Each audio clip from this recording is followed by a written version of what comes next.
NRI लोकांसाठी मी एक गोष्ट सांगत असतो की early retirement is very much possible. 35th इयरला म्हणजे तुझ्या 35शीला 2 लाखाचा पोर्टफोलिओ त्याच 42ला साधारण 3.5 करोडचा आहे.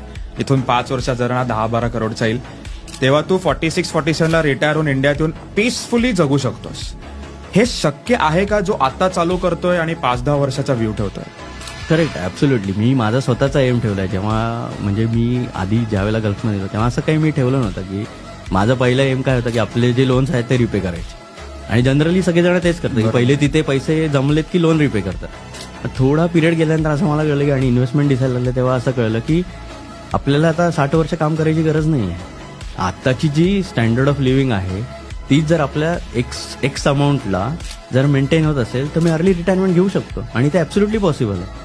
त्याच्याचमुळे मी आता प्लॅन केलं 2028ला कम्प्लीट रिटायरमेंट घ्यायचं आणि सगळं सोडून द्यायचं व्हेरी गुड. आणि रिटर्न इंडियामध्ये.